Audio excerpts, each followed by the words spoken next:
Donc là, nous sommes au Lille Card Show. On essaye de présenter différents types de collectionneurs. Et là, on va vers Cyril. Vous l'avez déjà découvert, mais c'est une partie aussi importante. Ce qu'on nous demande, c'est le hockey.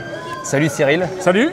Alors, de nouveau sur un Card Show, est-ce que tu essaies Ouais. de promouvoir le hockey? Parce qu'en France, le basket, c'est la Oui, majorité. c'est clairement devant. Même là, il y a pas mal de foot américain Oui. et de foot. C'est Bon après ouais, le hockey, le baseball, j'ai pas vu grand chose au baseball non plus. Au hockey, Quelques petits trucs, on mais- a 2-3 petits trucs, mais voilà, c'est encore un peu léger. Mais ouais, c'est aussi l'intérêt de ces shows, c'est de venir présenter des choses.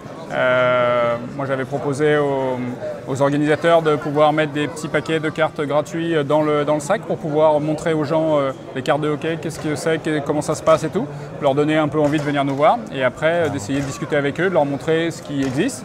Nous, on est sur de l'Upper Deck en hockey, donc, qui est connu par au basket. Il y a eu des périodes par les d'autres trucs, 90. mais c'est vrai que maintenant, ils ont plus ça. Donc, je trouve qu'Upper Deck, c'est une bonne marque. Enfin, on a des bonnes qualités de cartes.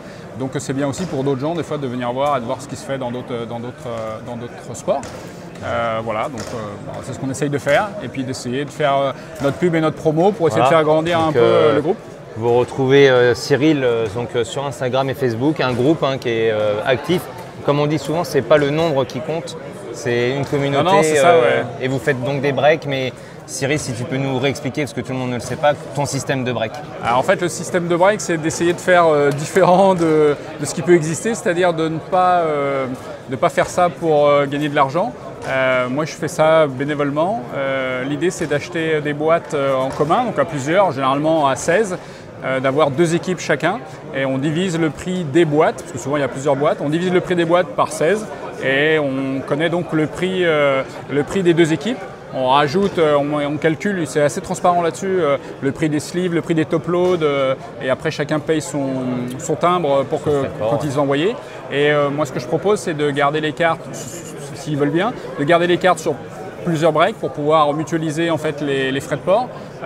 Et ça permet aussi aux gens de dire, une fois que le break est fini, vous pouvez faire vos échanges entre vous, faire vos échanges de cartes, et comme ça, moi, dans ma boîte, je change les piles, et comme ça, quand en fait les gens, je leur envoie les cartes, il y a déjà les échanges qui sont faits et les trucs, donc ça leur évite eux aussi après de refaire une enveloppe pour aller à Lille, une enveloppe pour aller à Lyon, une enveloppe pour aller à Toulouse, voilà. Donc voilà, ça permet de centraliser ça, et l'idée c'est de faire vivre le groupe, d'essayer de faire grossir. Les breaks, même pour ceux qui ne participent pas, mais d'en voir, c'est intéressant parce que ça permet de voir des cartes, parce que c'est quand même l'intérêt, c'est de les voir, et de voir les cartes, qu'est-ce que c'est, qu'est-ce qui te fait envie, qu'est-ce qui te plaît, est-ce que tu aimes plutôt tel style, ancien, nouveau, voilà. Donc voilà, même si tu ne participes pas, l'idée c'est ça. Moi je gagne rien là-dessus, donc que ça se fasse ou pas, c'est pas le problème. Si un jour ça s'arrête, c'est pas grave. Mais par contre, c'est intéressant, ça permet de voir des cartes, voir différentes collections de cartes, que les gens apprennent à voir les différences. Telle carte j'aime bien, telle carte j'aime pas, telle carte c'est plutôt entrée de gamme, mais moi je préfère parce que j'ai du volume, j'ai de la quantité. Telle carte je préfère parce que j'ai des autos, des patchs, des trucs, mais par contre c'est pas le même prix. Et puis voilà, on arrive à faire ça. Alors là, on parle de collection. Est-ce que tu peux nous montrer un petit peu dans la Avec vitrine plaisir. que Adri, cette fois, ne pourra pas casser? Non, alors en fait, voilà, avant il y avait 2 vitrines, maintenant il n'y en a plus qu'une. Adri, un petit bonjour pour toi, un petit souvenir. Je l'ai gardé, il faudrait peut-être un jour que je lui demande qu'il me la signe, mais en fait voilà, j'ai plus le verre parce qu'il est en petits morceaux, mais par contre j'ai gardé le cadre à la maison. Donc là, on a des choses assez extraordinaires. On a de la letter, du patch, de l'insert, de l'auto. Ouais, là on a de la belle carte, de la grosse carte du hit, avec des cartes voilà, qui sont Donc les plus machins. on voit que tu as pricé donc, tes cartes. Tu te réfères comment un petit peu pour dire aux gens? Alors, ça a beaucoup changé. C'est vrai que maintenant, avant, il y a du temps jadis, on utilisait beaucoup le Beckett. Maintenant, le Beckett est complètement obsolète. Voilà, obsolète. Donc en fait, il y a plusieurs moyens. Il y a un site comme 130 points qui te permet de voir les dernières ventes sur eBay ou même aussi d'autres trucs.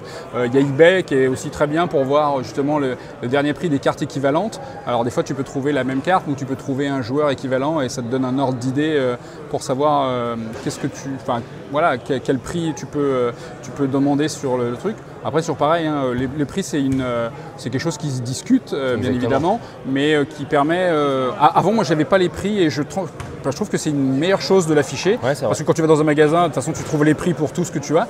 Parce que les gens, en fait, déjà, ils peuvent se dire « Oh bah tiens, moi, cette carte, elle m'intéresserait, mais il n'y a pas de prix dessus, je ne vais pas demander, ça doit coûter une fortune. Oui, » Et en fait, voilà, je te donne l'exemple. Dans la carte, il y a des cartes qui sont très jolies et qui sont à 10 $, 20 €. Un patch comme ça. Voilà, tu vois, 20 €. Bon, voilà. Jumbo, là. Peut-être que quelqu'un se dira dirait oh là là, ça doit être hors de prix, Oui, c'est pas pour moi. Et en fait non, ça dépend du joueur, ça dépend de plein de choses.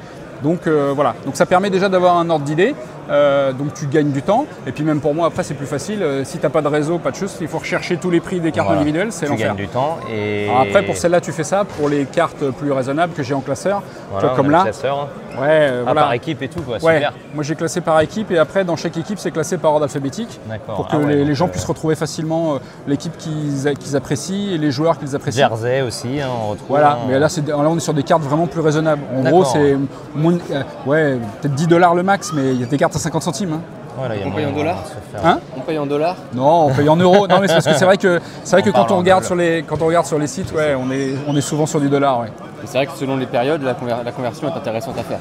Ouais, bon là je crois qu'on doit être c'est quasiment kiff-kiff. J'ai pas le dernier truc, mais y a tout ce ça va, on est encore pas. Voilà.